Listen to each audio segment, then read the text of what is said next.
Welcome to Common Sense Care, parenting gender-confused kids with truth and love. The gender industry's so-called affirmative care model is their one-size-fits-all answer for everyone who struggles with their sense of identity. But in no other area of medicine, education, or psychology is a one-size treatment plan the best thing for every person. We believe that every child is an individual and should be given the care and treatment that's most appropriate for him or her. So welcome back. I'm Maria Keffler. And I'm Erin Brewer, and what's our topic for today? Well, before we talk about the topic for today, we should probably say this is going to be our last Common Sense Care episode. Yeah. This is number 35, and we've done two extra ones too for the Always Erin book and the Desisting, Trans, Detox book. So we've done 37 episodes today. What do you think of that? Yeah, it's so interesting. When we first started talking about doing a parenting series, I think we thought we might do 5 or 10 episodes. Right. And topics just kept coming up. And for those who are concerned that we're not going to be making videos anymore, we are going to continue to make videos. We're just going to shift our emphasis a little bit. We feel like we've addressed as many of the parenting questions as we're sort of capable of doing right now or that we're aware of. But if there are topics that you want us to address, please let us know. And we can either address them within the context of our future video series, or maybe come back and occasionally do a Common Sense Care special if we feel like there's a topic that there's a great demand for. But this has been a really good series. I feel like we've gotten such good feedback from parents. I've learned a lot. I'm feeling really sad that we've had 35 episodes in a way, because it shows just the breadth of this issue and how it really has just kind of invaded every aspect of these parents' lives. My heart goes out to all the parents who are struggling with this issue. Yeah, I remember early on, I brought up at a PEC meeting, I said, I'd like to do some sort of a video to support parents with some of these trans ideology ideas. And Erin, you just perked up and you're like, I want to help with that. Yeah. And it's been surprising how, as you said, I really thought 7 or 8 videos tops, and that'll be it. And then every week more topics came up and parents would send in questions. And so I really feel like this has been a powerful time for me in exploring a lot of these issues, learning so much from you. And I am also a little sad to be finishing up, but I am excited about moving from just talking to parents who are dealing with trans identified kids to kind of talking to everybody and saying, let's look at what gender ideology is doing to everybody, Right. how it's impacting jobs, how it's impacting policy, how it's impacting families. Yeah. And so I think I'm excited about where we're moving. And I really like ending on this particular topic of helping to heal detransitioners, because ultimately that's where we hope all the parents end up, is parenting a detransitioner. But there are some very specific things that are going to be challenging for parents of detransitioners that we want to address. And also just acknowledging that I think, it sort of reminds me of when I was pregnant, and I really had a difficult pregnancy. I'm very short. There's not a lot of room. And I just kept thinking, oh my gosh, I can't wait for this pregnancy to be over, because I was sick. I had to go in to get B12 shots because I was actually losing weight. It never occurred to me that there was, a baby at the end. I mean, it's sort of, I knew that, but I thought, oh, once this pregnancy's over, whew. It's so much easier. It's so much easier. And I feel like that is sort of how it is with detransitioners, that, getting them to the point of detransitioning is the goal. And it's something to be, it's a huge sigh of relief. Oh my gosh, yes, my child's finally detransitioned, but it's not over. There's still going to be tremendous amount of parenting. And this is a child who's been damaged by, teachers who have affirmed them, doctors who have affirmed them, society who has celebrated them, and an ideology that has really tried to damage their relationship with their family and all those who love them. And so parents, this is just a reminder that, there's still going to be some tension. There's still going to be a lot of work to do, that your child is basically recovering from a very serious trauma. They've been encouraged to believe they're inherently flawed, that the only way to help themselves move forward is to become a different person. They've realized that didn't help, and they've come back to accept themselves. But boy, there's a lot of work to do in recovery. And we need to keep in mind, this is a cult. The gender ideology is a cult. So your kids have been sucked into this cult. They've finally come out of it. But one of the pernicious things that a cult does is it puts a new identity on you. It takes away, it subverts your true identity, and it puts this fake identity on you. And that's what's happened to these kids. So even once they recognize this isn't true, I am my body, my birth sex is who I am, they've still got all this baggage from the cult. And part of that is the loss of themselves. If the child has been indoctrinated in this for 3 years, let's say it's been 3 years, and the child went in at age 13, that child is now 16, that child has lost 3 years of normal development, normal psychosocial development. They've been so focused on the trans cult. And I've heard detransitioners say this. That's all I thought about. That's all I did. Everything in my life revolved around gender. Well, suddenly that child is 16 and has had none or very few of the normal experiences that a teen should have. A 13-year-old is very different psychosocially than a 16-year-old, and they've lost all that time. You look like you have something to say about that. Yeah, the other thing that I'm thinking about is they've lost all that time, and they've also lost confidence in themselves to some degree. They're going to feel so betrayed. And that's the word that I hear over and over and over again by detransitioners, is how betrayed they feel. They feel betrayed by the adults in their life, but they also feel, I think, very unsure of their ability to differentiate truth from lies, because they bought into this, because they were pulled into this cult and indoctrinated.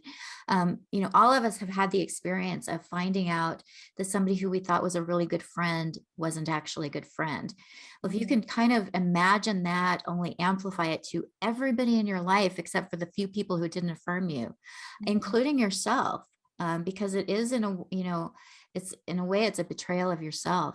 So these are kids who are going to have to relearn to trust both others as well as themselves, and to start to develop confidence in their ability to make good choices, to differentiate lies from truth, to figure out who is going to be a good friend for them and who isn't. And those are all things that typically happen during normal adolescent development that they've missed out on. And now they've got that added trauma of that enormous betrayal to have to navigate through. And before we talk about how to help kids through those things, another thing that's important to remember, these kids have been sold a pack of lies. They've been told trans women are actually women. Trans people are being killed at alarming rates. All these things that just aren't true. And even though they have now realized, okay, I am not actually trans, I actually am the person who my body says I am, they still may and likely do believe a lot of these lies. We hear this from detransitioners all the time. It's almost a trope. I don't want to take away from any other trans person's experience. My experience just was this, that, or the other. Many of them still buy the book of lies. And they also, while they were in the cult, one of the things cults do is instills fear into the recruits, because fear is a powerful motivator. It keeps them in the cult. Some of the things they've been told is that people who don't believe in trans ideology are toxic, hateful, they're murderers, they're violent. And so they're coming out of that, and they still will believe some of these things. And that will keep them from healing and from progressing. So starting to help them understand the truth and help challenge some of those lies they've been told in the cult is a big part of the healing process. But it's not all doom and gloom. I feel like we sort of have, painted a very dire picture, but we know that children and people in general are amazing at coming through things like that. People, I've heard stories of, especially girls who've been kidnapped and kept, locked up in closets and been used as sex slaves, for 10 years. Somehow the human spirit is able to overcome even really horrible indoctrination, even really horrible circumstances. One of the ways that we do that is through these connections that we build. And so as a parent, you've already helped with that healing by maintaining truth and by, reflecting love to your child day in and day out, even when they were not at their best. They know you love them. And that is going to be huge in part in their healing. These kids are capable of learning how to be resilient. Unfortunately, the trans ideology promotes fragility. And so that's one of the biggest things you're going to have to deal with is that these kids have learned to be fragile. And so part of this process is toughening them up and letting them know that they can survive difficult things and that they are strong and that they can make good choices and that they are loved and that they are lovable. Mhm. And asking questions, that's one of the things I always go back to is asking questions. People love to talk about themselves. You can ask anybody a question about themselves and you don't have to worry about talking for probably the next 10 minutes because people love to talk about themselves. So you can start with just like, hey, can I ask you a question? Tell me how you decided that this is not true. Tell me about the decision-making process. And as your child talks about that, listen for cues, listen for things like fears, for things like lies that they might still believe. And then you can say, well, let me ask you another question. Do you really think that all the people who don't agree with the gender ideology, do you really think they're all hateful? Do you feel like I'm hateful? Ask some of those questions to start getting them thinking. And I do want to push back on one thing you said that people Mm. like to talk about themselves, because I think that's generally true. But we also know that a lot of these kids are on the autism spectrum. And a lot of times kids who are autistic don't like to talk about themselves. Well, And they that's a don't good like to point. That's true. talk. And so for those kids, it's going to take a little bit more effort to get them to open up.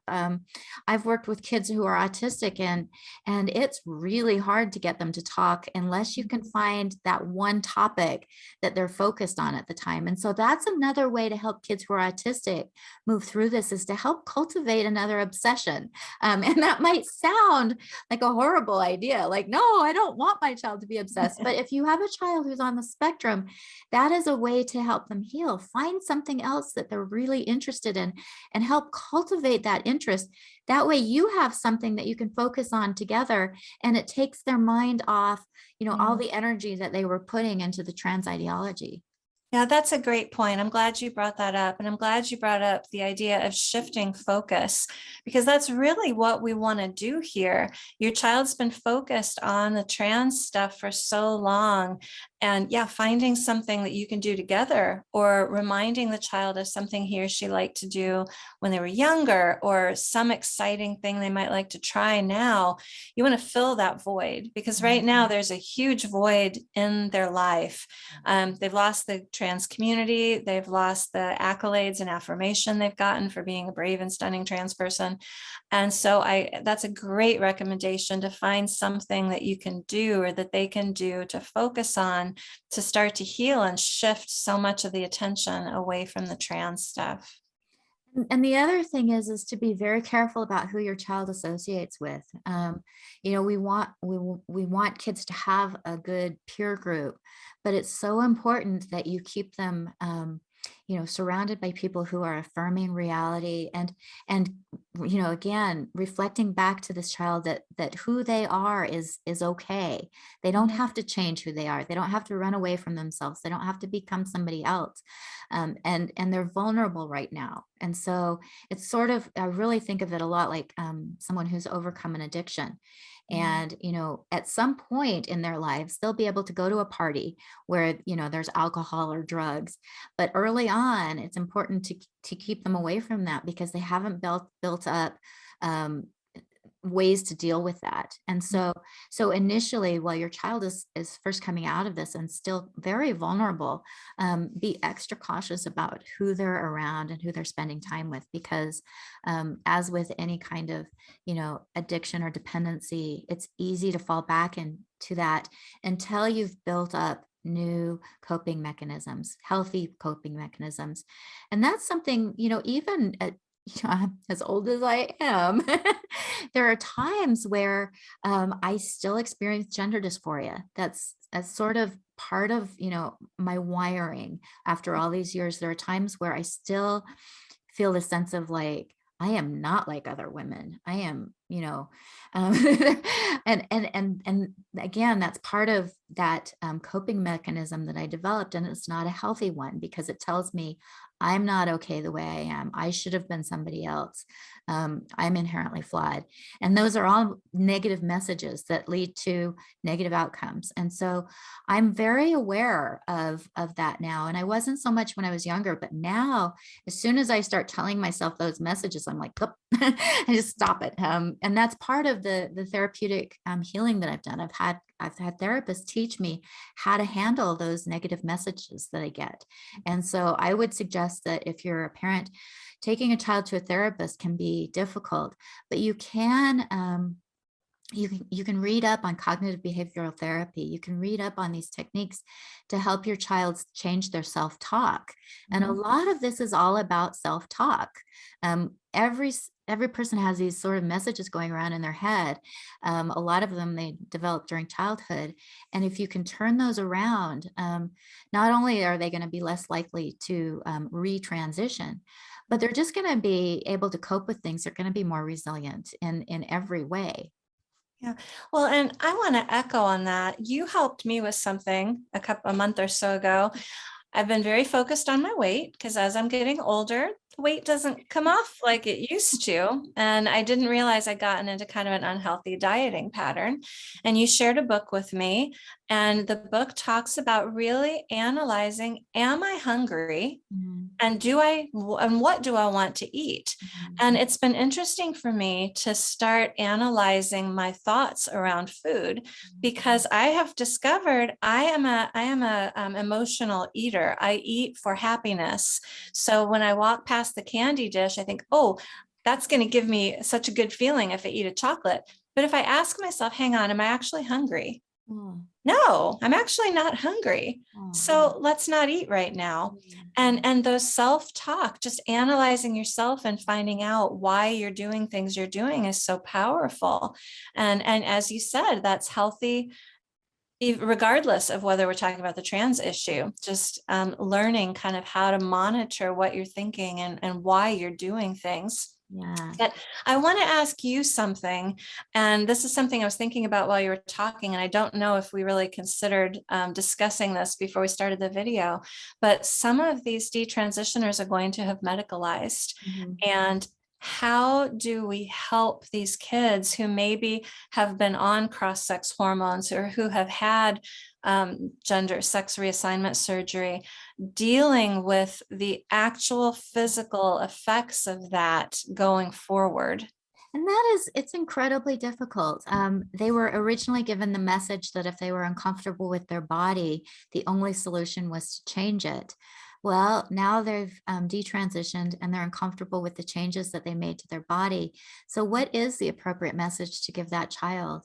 I think I'm going to kind of fall back on Dr. Patrick Lappert and some of the things that I've talked to him about because he's got a lot of experience with this. And he's actually a cosmetic surgeon.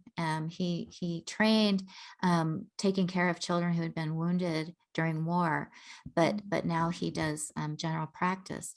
And what he said is that as a plastic cosmetic reconstructive surgeon, um, if a patient comes in and thinks that their entire life is going to get better if they change something about themselves, then that's an indication of an unrealistic expectation. And they actually encourage that person to get therapy rather than surgery. So I think the message that we really need to give these kids is, yes, it sucks. You've got a 5 o'clock shadow and it's embarrassing and it sucks.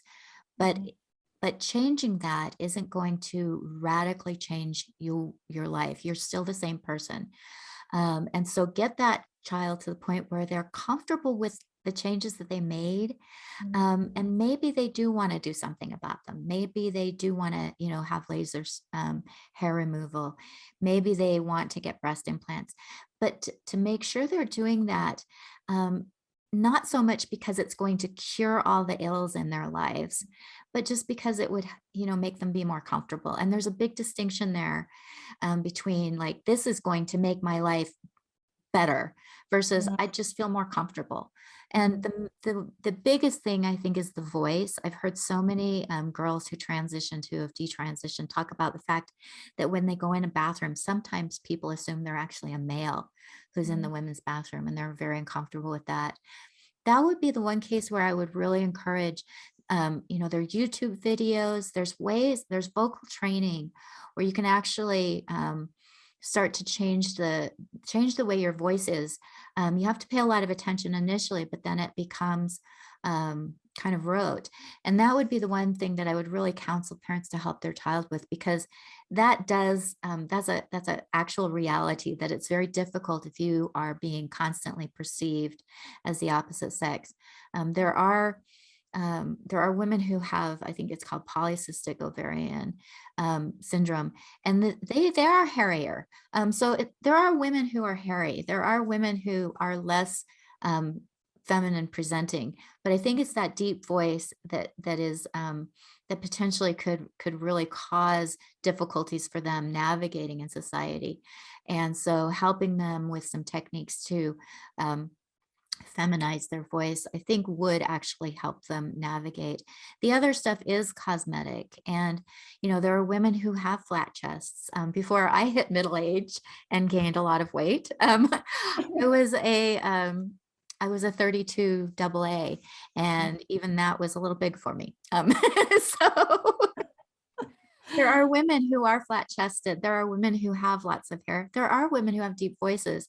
But I think just, there's some techniques that as a parent, you can help support your child to feel more comfortable, but also not to give them the message that, their life isn't going to be cured by undoing all of the things that they did during transition. I think too, there's probably a good deal of guilt for what did I do to myself? What have I done? What have I done? And what I would like to say to everyone who's detransitioned, you didn't do this to yourself. This wasn't you. And I think giving kids that reassurance, you were misled, you were lied to, you were betrayed. This was not your fault. You were sucked into a cult. Because I think that heaviness of imagining how better life would be had I not made this huge mistake, I think that's probably would be hard to overcome. I'm just thinking about myself. I hadn't gone to the dentist for a couple of years, and we moved and I went to a new dentist, and I'd never had a cavity. And suddenly this dentist was like, oh yeah, all 4 of these molars have cavities. And I didn't get a second opinion, and I let her drill them. And I really doubt now that they all 4 needed to be drilled. And I have struggled with, what did I do to my head? Perfect teeth. I had perfect teeth, and I let this doctor ruin my teeth. Well, now I think these poor kids who had perfect bodies, and these doctors damaged their bodies. And if I had that much guilt about getting my teeth drilled, I can't imagine how hard it must be to cope with what these kids are going through. Well, and there are people, I have engaged in self-harming behaviors. I have scars that were self-inflicted that I live with. If somebody were to say, how did you get that scar? I could make up a story, or I could be honest and say, I did that to myself. And there are, I actually, it's interesting. When I was self-harming, it was before, sort of cutting was a phase. And Mm, so the kinds of scars I have are very different, but there are people that I know who have, very obvious cutting scars. There are people who have very obvious, cuts on the wrist from where they potentially attempted suicide. It is who we are, it's our history. And so I really encourage, detransitioners and parents of detransitioners not to be regretting the past, but to be celebrating the fact that the child went through something really difficult and came through it. Anybody who's been through a period of self-harming and comes through that, anybody who's been through an addiction, anybody who's been pulled into a cult and gets out of it, that's something to be celebrated. That's something to pat yourself on the back for and say, I did it. I made it through that very difficult thing. And so I can make it through other difficult things. And I think the key is to really help that child develop new coping mechanisms, healthy coping mechanisms. There are things that, everybody, and eating isn't necessarily a bad one. Make a list of all the things that, if a child's feeling anxious or feeling unsure of themselves, what kinds of things can they do? And we don't want to encourage a person to develop an eating disorder, but sometimes, having a candy bar when you're feeling down, it just kind of helps you through that difficult moment. So maybe come up with some really short-term, coping mechanisms that can be, done really quickly, and then maybe longer-term coping mechanisms, and just help the child to develop that list. And I would even say write it down and have it posted somewhere. I know that when I've worked with people who are suicidal, who are profoundly depressed, the advice is to actually write down that list, and at the very bottom, have somebody you can call, maybe 5 or 6 people you can call. So if that child is getting anxious and feeling like maybe they made a mistake in detransitioning, they have a whole plan in place for how to stay healthy. Oh, that's a really great suggestion. And I think too, it's so helpful to have a goal or have a dream or have something that you're looking toward. So even beyond those really important coping mechanisms, if you have something, even if it's just a vacation in a few months, or, oh, you know what, this is what I want to do with my life. Well, how are we going to get you there? What do you need to study in college? Or what skills, certifications do you need to get? Or, having something to look forward to and something to plan for gives life meaning.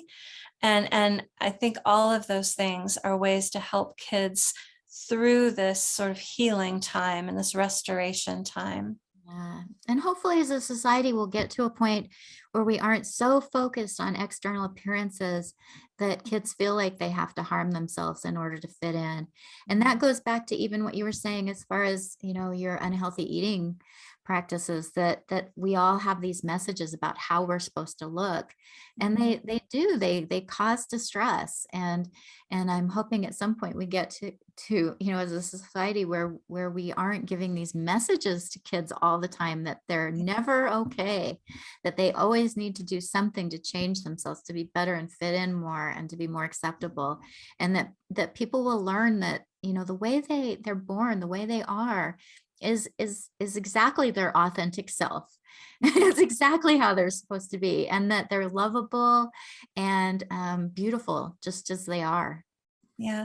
One of the things that I heard, PEC did a small survey of detransitioners and their parents, and that's posted on our website, all of the data from that. But one of the things that we kept hearing was that detransitioners were so grateful that their parents held the line and didn't agree with this. And they just desperately ached for their parents' love. We all do. We all ache to be loved fully and unconditionally for who we are. Now, as parents, we are not perfect. I have not loved my children perfectly. I've made mistakes. There are places I've had to go back and apologize and say, I did that wrong. I really messed that up. I'm sorry. I was just talking with my daughter's friend yesterday, who's the oldest of 3. And he was talking about how he always gets the worst parenting. And I said, yeah, because your parents have never parented a kid your age before. I said, you get the worst parenting. And I've said that to my son, who's my oldest too. I'm like, you're the first trial. So I'm sorry for the ways we messed up. And when your sister came up behind you, we're like, let's do that a little differently. But that's okay, parents. It's okay to admit where you messed up. I think sometimes parents are afraid if they admit they were wrong, it's going to undermine our authority. It's going to undermine our validity as parents. And it's just the opposite. When you admit that you made a mistake and you are vulnerable with your child, there is so much authenticity and true relationship that happens there. And if you look at it, it gives your child permission to make mistakes too. And then to say, I did that wrong and I messed up. I'm sorry. And have the parent go, I know all about it. We all make mistakes. You're forgiven. We're going to move forward. Yeah. And we need to do that for each other. I really love the idea of modeling that behavior, because I do think that some parents are like, nope, I'm never apologizing to my kid. But it really is valuable for you to, humble yourself to your child and apologize for areas that you made mistakes. And again, just let them know that you love them. And there's a lot of forgiveness. Again, I think people are resilient and they'll come through this. But it's really hard when you have parents who aren't, who that, I've heard parents who are like, well, I told you so. And that's not going to be helpful. That's likely going to push a child away. So, realize that you're a team and that you're in this together, I think is really helpful. And also parents realize that you've made it through something incredibly difficult. You have, and so you're going to need some self-care. You're going to need to make sure that you take care of yourself. We tend to focus on the child, but as a parent, you have just parented your child through something incredibly difficult.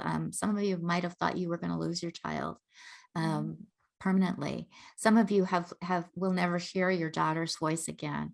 Some of you will never see your son's face again. It's hard, and Really. we feel for you, but you made it through. If your child's detransitioned, and if they haven't, there's always hope. And you may never hear your daughter's voice again or see your son's face again, or hold the child close to you that you bore, that you parented, that you loved through childhood.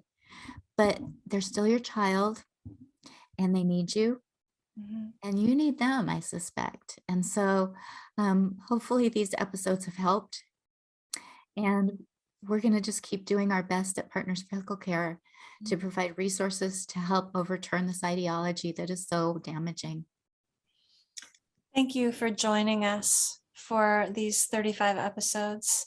Our hearts are broken for parents who've gone through this. If you've come through it, as Erin said, you may actually have some post-traumatic stress. I've talked to parents who said, I really feel like I'm suffering post-traumatic stress disorder. And I want to validate that for you, that you very well may get help. Trust that that you're going to continue to heal, you're going to continue to get better. But it's hard. It's been hard, and this is a hard thing. And we recognize that, and we want to say congratulations to those of you who made it through. And also recognize that you might be really angry with your child. And I would recommend not letting your child know that, but processing that anger. Because when your child does something that hurts, you're a human being, and that anger is a very normal and healthy response. So don't be down on yourself for that. But again, follow those self-care techniques, follow the same talk techniques that we talked about. Catch yourself. What are you thinking? Make sure you're thinking positive thoughts, and maybe come up with a list of coping mechanisms for yourself as well, because this really it's an ongoing battle. And for those parents who have had children detransition, we're so thankful. For those who are still waiting for their child to detransition, keep up the hope. Just keep that hope alive. Keep loving your child. They're in there somewhere, and they need you. And I want to end on a positive note. That survey that PEC took of detransitioners, one of the surprising things that came out of that for me, we asked for the parents and the children to score the strength of their relationship prior to transition, during transition, and after transition. And in the vast majority of cases, the relationship strength went really far down during transition, but in almost every case, it came up to the same level or higher strength of closeness after detransitioning. That was an incredibly hopeful thing. So if Yeah. you are still struggling through this, if you feel like I don't even know this child, on a scale of 1 to 5, our relationship is a 1 down in the pits. It doesn't have to stay that way. The little bit of data that we have shows that after transition, your relationship can bounce back and be even better than before. Which is just a great way to end this. Thank you so much, Maria. Thank you, Erin. I've learned so much from you during this. I've so valued our time together, and I'm looking forward to our next set of videos. Well, and the same goes for you, Maria. You've brought such an important wealth of information to this series, and I'm just so thankful we were able to do this. We are not doctors or therapists. We are not giving medical or psychiatric advice, and we offer no guarantee of outcomes. We simply want to talk about how to support and love kids using long understood best practices from the fields of psychology, education, and child development. We're glad you joined in our conversation today, and we hope that you took away something you can put in your toolkit for parenting your gender-confused kids with truth and love.